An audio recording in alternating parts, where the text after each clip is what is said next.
شروع اللہ کے بابرکت نام سے جو بڑا مہربان نہایت رحم کرنے والا ہے۔ ناظرین کرام، عرش سے بڑے بڑے فیصلے کروانے والی یہ تسبیح کا عمل کچھ دن لگاتار پڑھ کر دیکھیں، انشاءاللہ آپ کی قسمت بدل جائے گی۔ تمام تعریفیں میرے اللہ کے لیے ہیں جس نے ہمیں عدم سے وجود بخشا، بے جان سے جاندار بنایا۔ اس نے ہماری زندگی کے لیے انواع اور اقسام کی چیزیں مہیا فرمائیں تاکہ ہم ان کے ذریعے دنیاوی زندگی بآسانی گزار سکیں، اور جس مقصد کے لیے اللہ نے ہمیں پیدا فرمایا ہے اس مقصد پر کھرا اتر سکیں۔ ناظرین، ہمارا مقصد تخلیق کیا ہے؟ اللہ تبارک و تعالی فرماتا ہے، اور میں نے جنوں اور انسانوں کو اس لیے پیدا کیا ہے کہ میری عبادت کریں۔ ناظرین کرام، ہمارا مقصد تخلیق کیا ہے؟ ارشاد ربانی ہے، اور میں نے جنوں اور انسانوں کو اس لیے پیدا کیا ہے کہ میری عبادت کریں۔ محترم ناظرین، اللہ کے عظیم انعامات میں سے ایک انعام تسبیح ہے۔ تسبیح اللہ کی شان اور پاکی بیان کرنے کو کہتے ہیں۔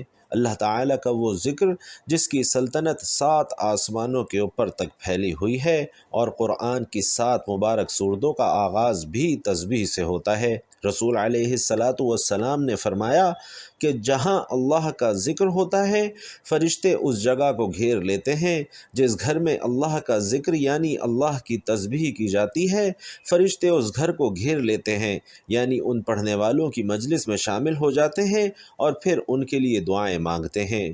نبی علیہ السلام کا ارشاد ہے کہ جس وقت میرا بندہ میرا ذکر کرتا ہے اور میری یاد میں اس کے ہونٹ حرکت کرتے ہیں تو اس وقت میں اپنے اس بندے کے ساتھ ہوتا ہوں۔ اللہ والو، جو لوگ اپنی زندگی سے پریشان ہیں، زندگی میں آنے والی مشکلات سے تنگ آ چکے ہیں، طرح طرح کے مسائل میں الجھ چکے ہیں اور پریشانیوں نے انہیں گھیر رکھا ہے، زندگی اداس اور بے رونق ہو چکی ہے، اور ہم میں سے ہر شخص یہ چاہتا ہے کہ اس کا مسئلہ فوری حل ہو جائے اور جو بھی وظیفہ کرے اس کا فوری اثر ہو۔ اور اگر آپ لوگ بھی بہت سے وظائف کر کر کے تھک چکے ہیں اور آپ کو کوئی فائدہ نہیں ہو رہا، تو بس یہ ایک خاص تسبیح جو کہ آج ہم آپ کو بتانے والے ہیں، ہمارے بتائے گئے طریقے کے مطابق اگر آپ اسے پڑھنا شروع کر دیتے ہیں تو اللہ غیب سے آپ کے لیے ایسے انتظامات پیدا فرمائے گا کہ آپ کے مسائل انشاءاللہ خود بخود حل ہونا شروع ہو جائیں گے۔ جو رشتوں کی وجہ سے پریشان ہیں، رشتوں کی بندشوں کی وجہ سے پریشان ہیں، مالی مسائل ہیں، رزق میں تنگی ہے، رزق میں بے برکتی ہے، زندگی میں مایوسی ہے، گھر میں نفرتیں ہیں، الجھنیں ہیں، ٹینشن ہے، پریشانی ہے، نظر بد ہے یا حاسد کے حسد کا شکار ہیں، بے اولادی کا شکار ہیں یا اولاد کے مستقبل کی وجہ سے پریشان ہیں، اولاد کی نافرمانی کی وجہ سے پریشان ہیں، مقروض ہیں، بے گھر ہیں، آپ کرائے کے گھر میں رہتے ہیں اور چاہتے ہیں کہ آپ کا اپنا ذاتی گھر ہو، یا پھر زندگی کے کسی بھی مسئلے میں آپ الجھے ہوئے ہیں، تو ناظرین، آج کا یہ وظیفہ آپ لوگ لازمی کیجئے۔ انشاءاللہ اس وظیفے کی برکت سے آپ کے تمام مسائل حل ہو جائیں گے۔ بھائیوں اور بہنوں، اس تسبیح کو پڑھنے کا ایک خاص طریقہ ہے جو کہ آپ کو مکمل تفصیلات کے ساتھ بتایا جائے گا، اور اگر آپ ہمارے بتائے گئے طریقے کے مطابق اس تسبیح کو پڑھ لیتے ہیں تو یقین کیجئے انشاءاللہ آپ کو وہ سب ملے گا جس کی آپ خواہش رکھتے ہیں۔ غیب کے خزانوں سے اللہ آپ کی مدد فرمائے گا۔ اگر آپ کو ایمرجنسی سخت پیسوں کی ضرورت پڑ گئی ہے مگر پیسوں کا کہیں سے انتظام نہیں ہو رہا، تو بس یہ ایک تسبیح پڑھ لیجئے۔ اگر آپ پر لاکھوں کروڑوں کا قرضہ ہے، انشاءاللہ آپ قرض سے نجات چاہتے ہیں تو یہ تسبیح پڑھ لیں۔ جو کوئی رشتوں کی بندش کی وجہ سے پریشان ہے، رشتوں میں رکاوٹ کی وجہ سے پریشان ہے، تو اس خاص تسبیح کو ضرور پڑھے، اور جب زندگی میں پریشانیاں اس قدر بڑھ جائیں اور یوں لگے کہ زندگی تو اب ختم ہو چکی ہے اور ہر قدم پر ناکامی ہے، اور یوں محسوس ہو کہ آپ کو زنجیروں میں جکڑا جا چکا ہے، تو ناظرین یہ خاص تسبیح پڑھ لیا کریں۔ اس تسبیح کی بدولت انشاءاللہ آپ کی تمام بندشیں ختم ہو جائیں گی۔ ناظرین، ایک اہم بات، دنیا والوں کے سامنے رونے سے کچھ نہیں ہوتا۔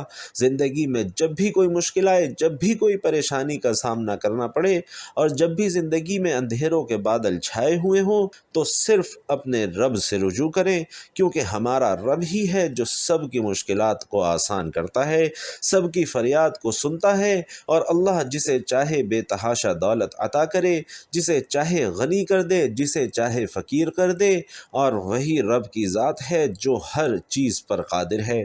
ناظرین کرام، ارشاد ربانی ہے کہ آسمانوں اور زمین کے خزانوں کی کنجیاں اسی کے پاس ہیں، جسے چاہتا ہے کھلا رزق دیتا ہے، اور جس کا چاہتا ہے رزق تنگ کر دیتا ہے، اسے ہر چیز کا علم ہے۔ ناظرین، اور ایک اور جگہ فرمایا کہ اللہ ہی اپنے بندوں میں سے جس کا چاہتا ہے رزق کشادہ کر دیتا ہے، اور جس کا چاہتا ہے تنگ کر دیتا ہے۔ یقیناً اللہ ہر چیز کو جاننے والا ہے۔ اسی طرح سورہ آل عمران میں فرمایا کہ اس کے پروردگار نے اسے اچھی طرح قبول فرما لیا اور بہترین پرورش فرمائی، اور اس کی کفالت زکریا کو سونپی گئی۔ جب کبھی زکریا ان کے حجرے میں جاتے تو ان کے پاس رزق پاتے۔ وہ پوچھتے، اے مریم، یہ رزق تمہارے پاس کہاں سے آیا؟ انہوں نے کہا کہ یہ اللہ کی طرف سے ہے، بے شک اللہ جسے چاہے بے حساب رزق دیتا ہے۔ ناظرین، سیدہ مریم جب بڑی ہوئی تو انہیں سیدہ زکریا علیہ السلام کی کفالت میں دیا گیا تھا، اور اس زمانے کے مذہبی رواج کے مطابق اللہ کی راہ میں وقف لوگ تارک الدنیا ہو کر مسجد اقصی میں تعلیم اور تربیت اور ذکر و اذکار میں مصروف رہتے تھے۔ ان میں وہ عورتیں بھی شامل ہوتیں جنہوں نے اپنے آپ کو دنیا کے معاملات سے الگ کر لیا ہوتا تھا۔ چنانچہ سیدہ مریم علیہ السلام انہی ذاکرات میں شامل ہو کر اپنے حجرے میں محو عبادت رہا کرتی تھیں۔ ان کے کھانے پینے کا انتظام ان کے خالو زاد زکریا علیہ السلام کے سپرد تھا۔ ایک دن زکریا علیہ السلام ان کے حجرے میں تشریف لائے تو دیکھا کہ ان کے پاس غیر موسمی پھل ہیں، جنہیں دیکھ کر وہ ششدر رہ گئے۔ حیران ہو کر پوچھا کہ مریم بیٹی، یہ پھل کہاں سے آئے؟ تو مریم علیہ السلام نے جواب دیا کہ یہ اللہ کی عطا کا نتیجہ ہے۔ اللہ جسے چاہے بلا حساب رزق سے نوازتا ہے۔ اللہ فرماتا ہے، اور اللہ نے تم میں سے بعض کو بعض پر رزق میں فوقیت دی ہے۔ بس وہ لوگ جنہیں فوقیت دی گئی ہے، جن کے مالک ان کے دائیں ہاتھ ہیں، کسی صورت اپنا رزق غلاموں کو دینے والے نہیں کہ وہ اس میں برابر ہو جائیں۔ تو کیا وہ اللہ کی نعمت کا انکار کرتے ہیں؟ اللہ تعالیٰ نے جس طرح انسانوں کو زندگی کے مختلف مراحل مقرر کیے ہیں، اسی طرح اس نے لوگوں کے درمیان جسمانی، روحانی اور معاشرتی اعتبار سے بھی امتیازات قائم فرمائے ہیں، اور ایسے ہی اس نے معاشی حوالے سے لوگوں کے درمیان فرق قائم کیا ہے تاکہ لوگ ایک دوسرے کی ضرورت بن کر زندگی بسر کر سکیں۔ ایک شخص زمیندار ہے، دوسرا اس کا مزارع ہے، ایک کارخانے دار ہے اور دوسرا اس کا ورکر ہے، ایک مالدار ہے اور دوسرا اس کا ملازم۔ گویا کہ معاشی اعتبار سے بھی اللہ نے لوگوں کو ایک دوسرے پر برتری عنایت فرمائی ہے۔ ملازم کے بغیر مالدار کا کاروبار آگے نہیں بڑھ سکتا۔ کاریگر اور ورکر کے بغیر کسی فیکٹری کا پہیہ جام ہو جاتا ہے، اور مزارع کے بغیر زمین میں زراعت نہیں ہو سکتی۔ یہی اسباب رزق کی کمی بیشی کا سبب ثابت ہوتے ہیں۔ یہاں رزق کے حوالے سے مشرک کو عقیدہ توحید سمجھانے کی کوشش فرمائی کہ ایک زمیندار مزارع کو اور کارخانے دار ملازم کو اپنے کاروبار میں اور زمین میں حصہ دار بنانے کے لیے تیار نہیں ہوتا، مگر مشرکانہ ذہن رکھنے والے لوگ فطرت سلیم اور انصاف کے اصولوں کے برخلاف اللہ کی ذات اور اس کی صفات میں دوسروں کو شریک بنا کر بھی شرم محسوس نہیں کرتے۔ یہاں ان کی مردہ فطرت کو جگانے کے بعد ان سے سوال کیا گیا ہے کہ اپنے گریبان میں جھانک کر دیکھو اور اپنے ضمیر سے پوچھو، کیا تم اپنے غلاموں، نوکروں اور مزاروں کو اپنے کاروبار میں حصہ دار بنانے کے لیے تیار ہو؟ یقیناً تم ایسا کرنے کے لیے تیار نہیں، مگر تم خدا کی خدائی میں زندہ اور مردہ، یہاں تک کہ بتوں تک کو شریک بناتے ہو اور کوئی عار بھی محسوس نہیں کرتے۔ حقیقت یہ ہے کہ شرک کرنے کی وجہ سے تمہارے ضمیر مردہ ہو چکے ہیں، جس کی وجہ سے تم نہ صرف شرک سے اجتناب نہیں کرتے بلکہ شرکی عقیدے کی خاطر جھگڑتے بھی ہو۔ دراصل تم اللہ کی نعمتوں کا انکار کرتے ہو۔ اللہ کی نعمتوں میں سب سے بڑی نعمت عقیدہ توحید ہے، جس سے انسان میں خودداری اور اللہ کے سوا باقی سب سے بے نیازی پیدا ہو جاتی ہے۔ ناظرین، قرآن مجید لوگوں کو صرف دلائل کی بنیاد پر عقیدہ توحید اور حقائق تسلیم کرنے پر زور نہیں دیتا، بلکہ وہ لوگوں کا ضمیر بیدار کرنے کے لیے ان سے استفسار کرتا ہے کہ زمین و آسمانوں کو کس نے پیدا کیا اور چاند و سورج کو کس نے تمہاری خدمت میں لگا رکھا ہے۔ قرآن مجید مکہ میں نازل ہوا تھا، اس لیے سب سے پہلے انہی سے سوال کیا گیا کہ اللہ کی ذات اور اس کی صفات میں دوسروں کو شریک بنانے والوں، بتاؤ کہ زمین و آسمان کو کس نے پیدا کیا ہے اور تمہارے لیے شمس و قمر کو کس نے مسخر کر رکھا ہے۔ توحید انسان کی فطرت کی آواز ہے اور یہ ٹھوس حقائق پر مبنی ہے، اس لیے مشرکین مکہ بے ساختہ جواب دیتے کہ انہیں صرف ایک اللہ ہی نے پیدا کیا ہے۔ اس اقرار پر انہیں جھنجھوڑا گیا کہ پھر اللہ کو چھوڑ کر در در کی ٹھوکریں کیوں کھاتے پھرتے ہو؟ اللہ نے نہ صرف زمین و آسمان اور شمس و قمر کو پیدا کیا، بلکہ وہ تمہیں کھلاتا اور پلاتا بھی ہے۔ جس طرح زمین و آسمان اور شمس و قمر کو کسی اور نے پیدا نہیں کیا، اسی طرح اللہ کے سوا تمہیں کوئی رزق دینے والا نہیں۔ نہ صرف کوئی رزق دینے والا نہیں، بلکہ تمہارے رزق میں کوئی ایک دانے کے برابر بھی کمی بیشی نہیں کر سکتا۔ اللہ ہی اپنی حکمت کے تحت اپنے بندوں میں سے جس کا چاہتا ہے رزق کو کشادہ کر دیتا ہے اور جس کا چاہتا ہے تنگ کر دیتا ہے۔ یقیناً اللہ ہر چیز سے باخبر ہے، لیکن سب کچھ جاننے کے باوجود مشرک اپنے رب کو چھوڑ کر در بدر کی ٹھوکریں کھاتے پھرتے ہیں۔ ارشاد باری تعالی ہے، کیا یہ لوگ دیکھتے نہیں کہ جس کا اللہ چاہتا ہے رزق کشادہ کر دیتا ہے اور جس کا چاہتا ہے تنگ کر دیتا ہے۔ یقیناً اس میں ان لوگوں کے لیے عبرت کا سبق ہے جو ایمان لاتے ہیں۔ ناظرین، اکثر لوگوں کی یہ عادت ہوتی ہے کہ انہیں کسی معاملے میں اللہ تعالیٰ خود کفیل کرتا ہے تو وہ اس پر شکر ادا کرنے کے بجائے اترانے لگتے ہیں کہ اگر انہیں کسی کی غلطی یا کمزوری کی وجہ سے تکلیف پہنچتی ہے تو وہ اپنے رب کی رحمت سے مایوس ہو جاتے ہیں۔ بالخصوص رزق کے معاملے میں تو اکثر لوگوں کا یہی وتیرہ ہے کہ مال کی فراوانی ہو تو اتراتے ہیں اور مال اللہ کی نافرمانی کے کاموں پر خرچ کرتے ہیں۔ سمجھا جائے تو ان کے رویے سے صاف معلوم ہوتا ہے کہ مال کے نشے میں اپنے آپ سے باہر ہوئے جا رہے ہیں۔ کاروبار میں نقصان ہو تو پھر ان کی بے بسی دیکھنے والی ہوتی ہے اور اکثر دفعہ ایسی گفتگو کرتے ہیں کہ سننے والا یوں محسوس کرتا ہے کہ یہ اپنے رب کی رحمت سے مایوس ہو چکا ہے، حالانکہ جو رب تکلیف کے بعد راحت دینے والا ہے وہی رزق کو کشادہ اور کم کرنے والا ہے۔ رزق کا معاملہ ٹریفک کی مانند ہوتا ہے، جس میں کبھی تیزی آتی ہے، کبھی ٹھہراؤ آ جاتا ہے۔ اس لیے انسان کو ہر حال میں اپنے رب سے تعلق مضبوط رکھنا چاہیے اور یہی مسلمان کی شان ہے، کیونکہ تکلیف کے بعد سہولت اور سہولت کے بعد تکلیف، کشادگی کے بعد تنگی اور تنگی کے بعد کشادگی اللہ کی حکمت کے تحت عمل میں آتی ہے۔ ایماندار لوگ اس حکمت سے نصیحت حاصل کرتے ہیں اور اپنے رب کے اور قریب ہو جاتے ہیں۔ اور جہاں تک رزق کے بڑھنے اور کم ہونے کا معاملہ ہے تو دنیا میں کوئی ایسا انسان ہوا ہے نہ ہوگا جسے ایک ہی مقدار اور رفتار کے ساتھ رزق مل رہا ہو۔ اگر کوئی زمیندار ہے تو بے شک وہ کتنی ہی محنت اور فصل کی نگرانی کر لے، ہر سال اس کی فصل ایک جیسی نہیں ہو سکتی۔ اگر کاروباری آدمی ہے اور بے شک وہ اربوں پتی ہی کیوں نہ ہو، اس کے کاروبار میں بھی اتار چڑھاؤ آتا رہتا ہے۔ حالانکہ کاروباری آدمی کی ہر وقت سوچ اور کوشش ہوتی ہے کہ کاروبار میں نقصان کے بجائے منافع ہوتا رہے۔ اور ناظرین، اسی طرح ایک مزدور اور غریب آدمی کے ساتھ بھی معاملہ ہے کہ کبھی وہ اس قدر تنگ دست ہو جاتا ہے کہ پیٹ پالنے کے لیے مزدوری بھی نہیں ملتی، اور کبھی مسلسل مزدوری ملنے کی وجہ سے وہ اپنے آپ کو ایک حد تک آسودہ دیکھتا ہے۔ رزق میں کمی بیشی ہوتی رہتی ہے اور بعض دفعہ انسان کو معلوم نہیں ہوتا کہ میرے رزق میں کمی بیشی کا سبب کیا ہے۔ امیر ہو یا غریب، اسے ہر حال میں یہ سوچنا چاہیے اور اپنا عقیدہ بنانا چاہیے کہ رزق کی کمی بیشی اللہ کے سوا کسی کے اختیار میں نہیں۔ وہی ذات ہے جو ہر کسی کے رزق میں کمی بیشی کرتی ہے، جیسا کہ ارشاد ہے کہ کیا انہیں معلوم نہیں کہ اللہ جس کا چاہتا ہے رزق کشادہ کر دیتا ہے اور جس کا چاہتا ہے تنگ کر دیتا ہے۔ اس میں نشانیاں ہیں ان لوگوں کے لیے جو ایمان لاتے ہیں۔ کیا لوگوں کو معلوم نہیں کہ اللہ ہی رزق بڑھانے اور تنگ کرنے والا ہے؟ بلا شبہ اس میں ایمان والوں کے لیے اللہ کی قدرت کی نشانیاں ہیں۔ ناظرین، اس فرمان میں پہلا سبق یہ ہے کہ اللہ کے سوا کوئی داتا نہیں، وہ ہر چیز کا مالک ہے اور وہی اپنی حکمت کے تحت لوگوں کو رزق عطا کرتا ہے۔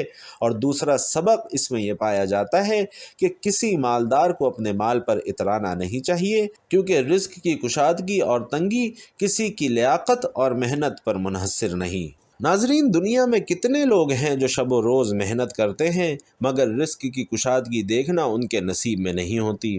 کچھ ایسے ہیں جو اپنی محنت سے کئی گنا زیادہ پاتے ہیں۔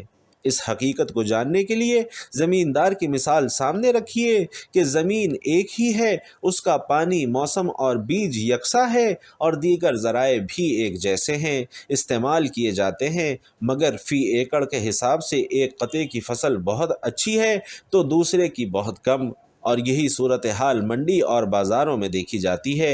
ایک ساتھ دکانیں اور ایک جیسا مال ہونے کے باوجود کبھی ایک کو سر کھجانے کی فرصت نہیں تو دوسرا خالی ہاتھ بیٹھا ہے۔ ایسا کیوں ہے؟ یہ اس لیے کہ رزق بڑھانا اور کم کرنا صرف اللہ کے اختیار میں ہے۔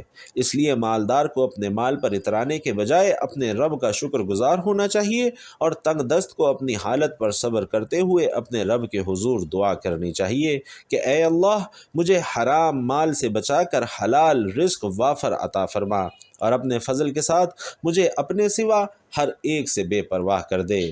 بتاؤ کون تمہیں رزق دیتا ہے؟ اللہ ہی ہے جو تمہیں پیدا کرتا ہے، پھر تمہیں رزق دیتا ہے، پھر تمہیں موت دے گا، پھر تمہیں دوبارہ زندہ کرے گا۔ کیا ان میں سے کوئی کام تمہارے بنائے ہوئے شریکوں میں سے کر سکتا ہے؟ اللہ مشرکوں کے شرک سے پاک اور بہت بلند ہے۔ اور وہ کون ہے جس نے مخلوق کی ابتدا کی اور پھر اسے لوٹائے گا؟ اور کون تمہیں زمین اور آسمان سے رزق دیتا ہے؟ کہ اللہ کے ساتھ کوئی اور الہ ہے؟ فرمائیں کہ بلاؤ اگر تم سچے ہو۔ اللہ تعالیٰ نے مخلوق کی پرورش کا بندوبست ایسے مضبوط نظام کے ساتھ فرمایا ہے کہ ہر چیز کو زندگی اور بقا کے لیے جو کچھ اور جس قدر چاہیے اسے اسی حالت اور مقام پر پہنچایا جا رہا ہے۔ پتھر کا کیڑا چاروں طرف بند چٹان کے باوجود اس کے اندر اپنی خوراک لے رہا ہے، مرغی کا بچہ انڈے میں پل رہا ہے، مچھلیاں دریاؤں میں، پرندے ہوا میں اور درندے صحرا میں اپنی اپنی خوراک اور ماحول میں مطمئن اور خوش و خرم دکھائی دیتے ہیں۔ ہر دانہ اپنی آغوش میں زندگی اور بیج اپنے سینے میں نشو و نما کا سامان لیے ہوئے ہے۔ زندگی کے لیے ہوا اور پانی اس قدر لازم عناصر ہیں کہ ان کے بغیر زندگی چند لمحوں کی مہمان ہو جاتی ہے، اور یہ اتنے ارزاں اور اتنے وافر ہیں کہ جس کا اندازہ ہی نہیں لگایا جا سکتا۔ یہاں تک کہ پھول کی کلی کو جس ہوا اور فضا کی ضرورت ہے اسے مہیا کی جا رہی ہے۔ اسی لیے قرآن مجید نے اللہ کی ہستی اور اس کے نظام ربوبیت سے بات کا آغاز کیا ہے تاکہ انسان کا وجدان پکار اٹھے کہ مجھے اس ہستی کا شکر ادا کرنا ہے اور اسی کے تابع فرمان رہنا ہے جس نے مجھے پیدا کیا ہے۔ یہ نظام اس بات کی دلیل ہے کہ یہ کسی منتظم کے بغیر جاری اور قائم نہیں رہ سکتا۔ ایک زندہ ضمیر شخص جب اپنے چاروں طرف رب کی ربوبیت کے اثرات دیکھتا ہے تو اس کے دل کا ایک ایک گوشہ پکار اٹھتا ہے کہ اللہ برکت والا اور بہترین پیدا کرنے والا ہے۔ ناظرین کرام، اب چلتے ہیں ایک ایسے طاقتور عمل، ایک ایسی طاقتور تسبیح جس کسی نے بھی اس تسبیح کو پڑھا تو اس کی ہر حاجت پوری ہوئی۔ اگر وہ غریب تھا تو امیر ہو گیا، اگر کسی کو گھر چاہیے تھا تو اسے گھر مل گیا، جس نے دولت مانگی اسے دولت مل گئی، جس نے عزت مانگی اسے عزت مل گئی، اور جس نے کامیابی مانگی اسے کامیابی مل گئی، جس نے اپنی 7 نسلوں کا رزق اللہ سے مانگ لیا اسے تمنگری مل گئی، اسے بے بہا دولت مل گئی۔ اور کہتے ہیں کہ جو اس تسبیح کو ڈوب کر سچے دل سے لگن سے پڑھتا ہے تو وہ اپنے رب سے اپنی ہر بات منوا لیتا ہے۔ دنیا کی دولت ہو یا آخرت کی دولت ہو، وہ اس کے قدموں میں ہوتی ہے۔ جس چیز کی طرف اشارہ کرتا ہے وہ اس کی ہو جاتی ہے، اور جو خواہش کرتا ہے، جو طلب کرتا ہے، وہ پوری ہو جاتی ہے، کیونکہ اللہ اپنے محبوب بندوں کی کوئی بات رد نہیں کرتا اور ان کی ہر دعا قبول کرتا ہے۔ اللہ والو، یہ تسبیح آپ روزانہ اگر پڑھنے کا معمول بنا لیں تو انشاءاللہ اللہ آپ کے تمام مسائل حل کرے گا، کیونکہ یہ اللہ کو راضی کرنے والی تسبیح ہے، اور یہ تسبیح پڑھنے سے انشاءاللہ آپ کی تمام حاجات پوری ہو جائیں گی۔ یہ تسبیح آپ کسی بھی دن کسی بھی وقت پڑھ سکتے ہیں۔ اگر آپ کسی نماز کے بعد پڑھنا چاہیں تو اس وقت بھی پڑھ لیں، اور اگر آپ ایسے ہی پڑھ لیں جب آپ کو وقت ملے تو بھی ٹھیک ہے۔ آپ یہ تسبیح جب چاہیں پڑھ سکتے ہیں، اور وہ تسبیح ہے لا الہ الا اللہ وحدہ لا شریک لہ لہ الملک ولہ الحمد وہو علی کل شیء قدیر۔ جو شخص دن بھر میں لا الہ الا اللہ وحدہ لا شریک لہ لہ الملک ولہ الحمد وہو علی کل شیء قدیر 100 مرتبہ پڑھے گا تو یہ اس کے لیے 10 غلام آزاد کرنے کے برابر ہو جائے گا۔ 100 نیکیاں اس کے نامہ اعمال میں لکھی جائیں گی اور 100 برائیاں اس کی مٹا دی جائیں گی۔ اس روز دن بھر یہ دعا شیطان سے اس کی حفاظت کا باعث بنے گی یہاں تک کہ شام ہو جائے، اور جو شخص اس سے بہتر عمل لے کر نہ آئے گا مگر جو بھی اس سے زیادہ یہ کلمہ پڑھے گا۔ دعا ہے کہ اللہ تعالیٰ میرا سنانا اور آپ کا سننا اپنی بارگاہ میں قبول و منظور فرمائے، جو مانگا وہ بھی عطا فرمائے اور جو نہ مانگ سکے وہ بھی عطا فرمائے، آمین یا رب العالمین۔ ناظرین، آخر میں آپ سے گزارش ہے کہ اللہ تعالیٰ کے 99 ناموں میں سے کوئی بھی ایک بابرکت نام کمنٹ باکس میں لکھ کر ضرور شیئر کیجیے گا۔ اللہ تعالیٰ ہم سب کا حامی و ناصر ہو، آمین۔ السلام علیکم ورحمۃ اللہ۔